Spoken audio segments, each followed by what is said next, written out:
नमस्कार दोस्तों, स्वागत है आपका अपने वाईपी एजुकेशन ट्रिक परिवार में। हमारा उद्देश्य है आपकी तैयारी को आसान बनाना ताकि आप हर कॉन्सेप्ट को स्पष्ट रूप से समझ सकें। जैसा कि आपको ज्ञात ही है, यूपी टेट संस्कृत 2026 का देखिए ये बैच चल रहा है और संस्कृत रणभूमि सीरीज चल रही है। यहाँ पे जो है मॉक टेस्ट के हिसाब से ये टॉपिक आपको कराए जा रहे हैं, क्योंकि थ्योरी जो वाला जो कंटेंट है वो ऑलरेडी संपूर्ण कोर्स समाप्त हो चुका है। अब आपको प्रैक्टिस कराई जा रही है। तो आज का जो टॉपिक है वो कारक का है। कारक में टॉप 30 महत्वपूर्ण क्वेश्चन इस वीडियो में आपको मिलेंगे, बिल्कुल व्याख्यात्मक हल सहित। तो वीडियो को शुरू से लेकर एंड तक देखना। अगर आप वाईपी एजुकेशन ट्रिक चैनल पे पहली बार आए हैं तो चैनल को सब्सक्राइब करिए और बराबर में बेल आइकन की घंटी है उसको प्रेस करिए। इससे क्या होगा कि जब भी हम वीडियो को अपलोड करेंगे तो उसका नोटिफिकेशन सबसे पहले आपके पास पहुंच जाएगा। तो चलिए बिना किसी देरी के करते हैं टॉपिक को स्टार्ट। तो चलिए दोस्तों, देखिए आज का जो टॉपिक है आपका स्टार्ट हो चुका है और पहला क्वेश्चन आपकी स्क्रीन पे लग चुका है। ठीक है, संस्कृत व्याकरण चल रहा है और टॉपिक है आपका कारक। अगर आप यूपी टेट की तैयारी कर रहे हैं तो ये आपके लिए है, राजस्थान रीट की तैयारी कर रहे हैं तो आपके लिए है, और सुपर टेट की तैयारी कर रहे हैं तो भी आपके लिए है। तो वीडियो को शुरू से लेकर एंड तक देखना बहुत ज़रूरी है, क्योंकि यहाँ मिलने वाली है आपको व्याख्या। तो चलिए समझिए। देखो, कह रहा है रामा विद्यालम गच्छति में विद्यालम में कौन सा कारक है। क्या यहाँ पे कर्ता है, कर्म है, करण है या फिर अपादान है। तो देखो मैं आपको बता दूं, विद्यालम क्या है यहाँ पे, विद्यालम। विद्यालम का मतलब है गमन क्रिया का लक्ष्य है। जहाँ जाना होता है वह कर्म कारक माना जाता है। इसलिए विद्यालय में क्या होगा, यहाँ पे विद्यालयम में क्या होगा, द्वितीय विभक्ति होगी। द्वितीय विभक्ति में कर्म कारक होता है। तो बी ऑप्शन आपका बिल्कुल सही है, कर्म कारक। ठीक है, चलिए अगला देखिए। दूसरा क्वेश्चन आपकी स्क्रीन पे रहा। दूसरा क्वेश्चन क्या कह रहा है, बालका हस्तेन लिखती में हस्तेन किस कारक का उदाहरण है। तो किस कारक का उदाहरण है, कर्म है, अधिकरण है, करण है या फिर संप्रदान है। तो देखो आपको यहाँ पे समझा दें, जिस साधन से कार्य किया जाए उसे करण कारक कहते हैं। तो यहाँ जो है वो हस्तेन यानी हाथ से लिखने का कार्य हो रहा है। जब हाथ से लिखने का कार्य हो रहा है तो यहाँ पे क्या है, करण कारक है। चलिए एक महत्वपूर्ण सूचना आपको दे दें। महत्वपूर्ण सूचना क्या है दोस्तों, अगर आप यूपी टेट की तैयारी कर रहे हैं, पेपर 1 है या फिर पेपर 2 है संस्कृत का, तो दोस्तों आपके लिए 99 रुपीज़ रखा गया है। अगर आप 99 रुपये का सहयोग करते हैं तो आपको यूपी टीटी के कंटेंट जो है, बेहतरीन कंटेंट आपको मिलेगा। इसके साथ साथ में आपको 3000 क्वेश्चन मिलेंगे। 3000 जो क्वेश्चन होंगे दोस्तों वो टॉपिक वाइज होंगे। टॉपिक वाइज आपको मिलेंगे। अच्छे से आप अपनी प्रैक्टिस करोगे। इसके बाद है जो आपको 2011 से 2022 तक के जितने पेपर हुए हैं संस्कृत के, सारे PYQ क्वेश्चन भी मिलेंगे। और आपको इसके साथ में 30 मॉडल पेपर मिलेंगे जो फाइनल मॉडल पेपर होंगे। 30 मॉडल पेपर मिलेंगे। तो दोस्तों 99 रुपये का अगर आप सहयोग करते हैं तो इतना सारा मटेरियल आपको मिल जाएगा और घर बैठे आप अपनी तैयारी बेहतरीन कर सकते हैं। तो इसके लिए फ़ोन उठाइए और जल्दी से संपर्क करिए। नंबर है हमारा 8650415957। अगर आप आल सब्जेक्ट के नोट्स लेना चाहें तो आल सब्जेक्ट के भी आपको मिल जाएंगे। सूचना होती है समाप्त। अब आप क्वेश्चन देखिए। क्वेश्चन है, देखिए ये मैंने आपको बता दिया, इसका आंसर मैंने आपको बता दिया, ये क्या है, करण होगा। चलिए अगला क्वेश्चन देखो। Question number 3। अब बिल्कुल नॉन स्टॉप आपकी क्लास चलेगी। ठीक है, गुरबे नमा। तो बताइएगा यहाँ पे भैया कौन सा कारक होगा। देखो एक बात ध्यान रखो, जिसके लिए या जिसे कुछ अर्पित किया जाए वहाँ संप्रदान कारक होगा। जैसे गुरबे नमा में देखो, गुरबे का अर्थ है गुरु को नमस्कार। क्या है, गुरु को नमस्कार।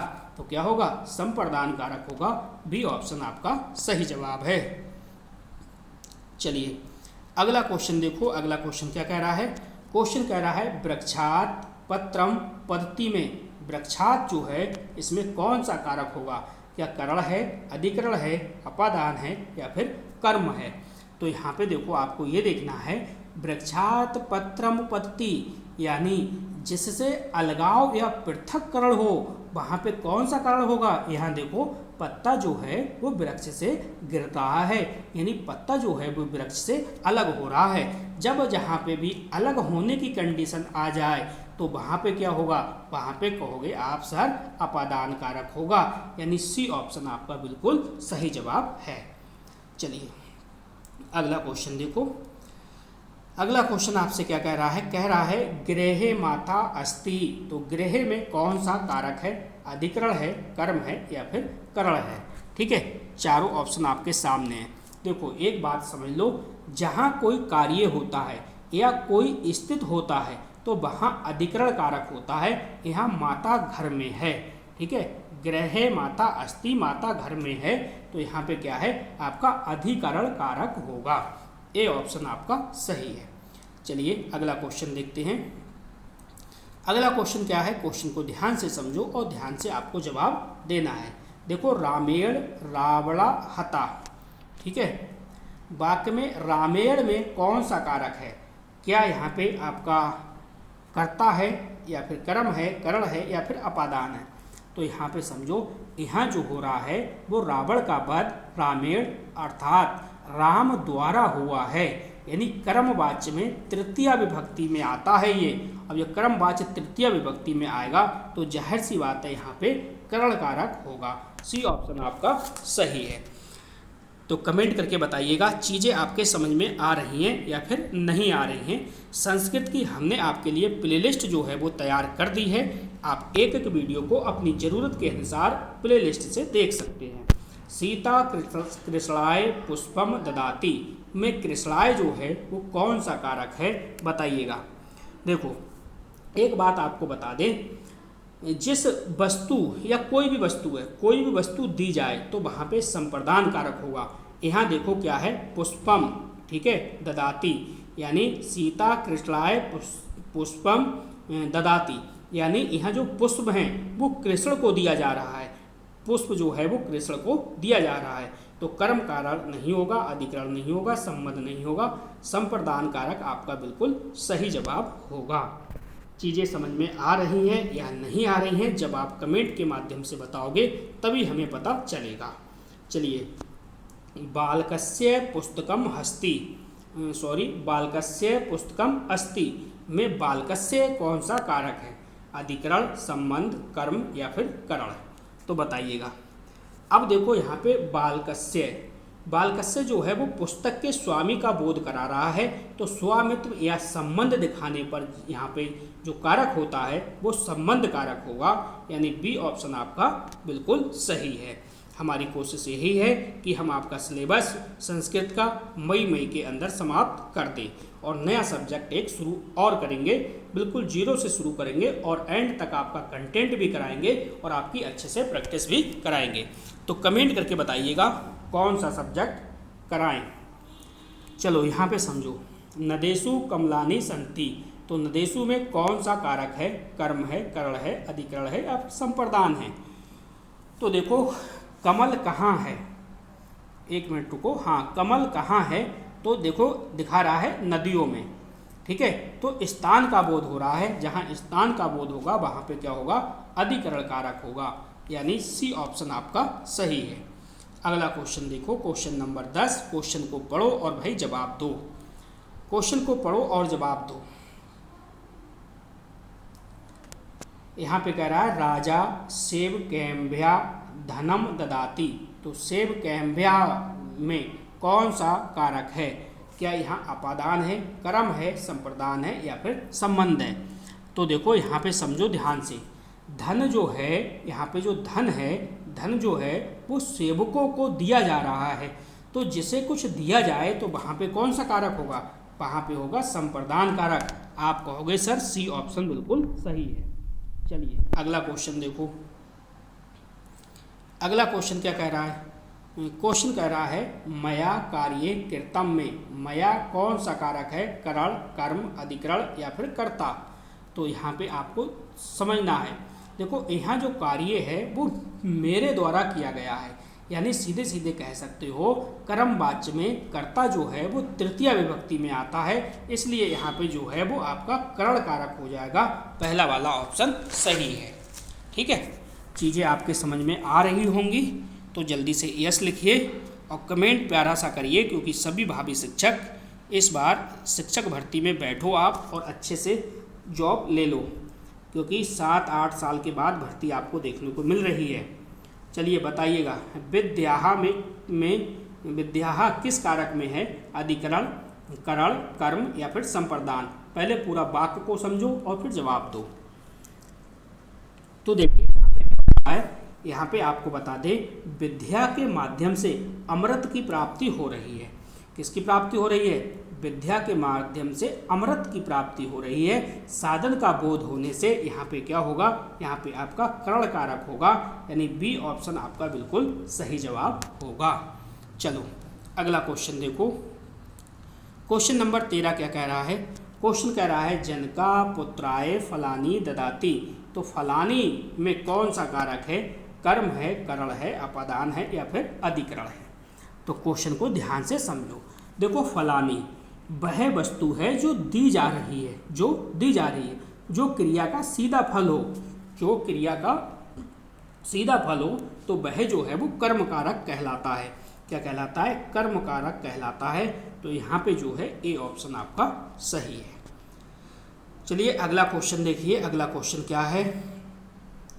क्वेश्चन कह रहा है सा ग्रामात नगरम गच्छति। तो ग्रामात में कौन सा कारक है? यहाँ पे देखो अधिकरण है, संप्रदान है, अपादान है या फिर कर्म है। तो क्वेश्चन को ध्यान से समझो। देखो ग्राम से नगर की ओर जा रहा है। क्या कह रहा है वो? क्वेश्चन का भाव को समझो, यानी ग्राम से नगर की ओर जा रहा है। ग्रामात अलगाव का बोध कराता है। जहाँ पे अलगाव का बोध होगा तो वहाँ पे कौन सा कारक होगा? अपादान कारक होगा। सी ऑप्शन आपका सही जवाब होगा। चलिए अगला क्वेश्चन। अगला क्वेश्चन आपकी स्क्रीन पे लगा हुआ है। शिष्या गुरु समीपे दृष्टि।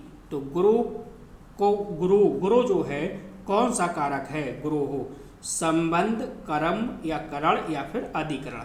तो आपको देखना है कि गुरु का मतलब है गुरु के समीप का संबंध यहाँ पे दिख रहा है। समीप का संबंध दिख रहा है। तो यहाँ पे कौन सा कारक होगा? आप कहोगे संबंध कारक होगा। ए ऑप्शन यहाँ पे सही हो जाएगा।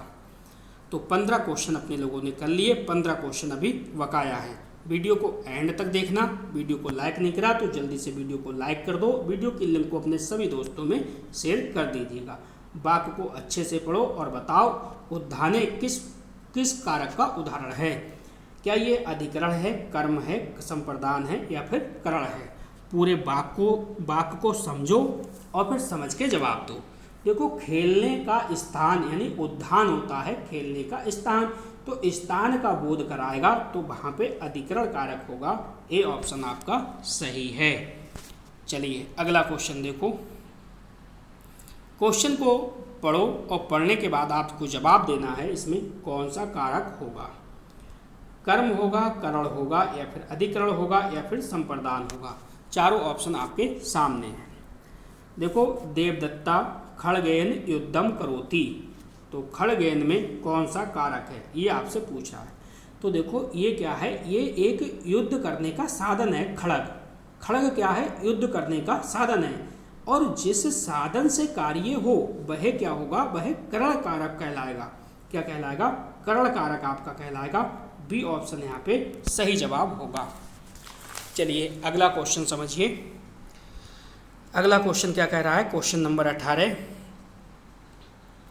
क्वेश्चन कह रहा है रामा सीताए पुस्तकम ददाती में सीताए कौन सा कारक है? संप्रदान है, संबंध है, अधिकरण है या फिर कर्म है? बताइएगा सही जवाब क्या होगा। देखो संप्रदान आपको ये बताना है। पहले अर्थ देखो। अर्थ देखो इसका क्या होगा।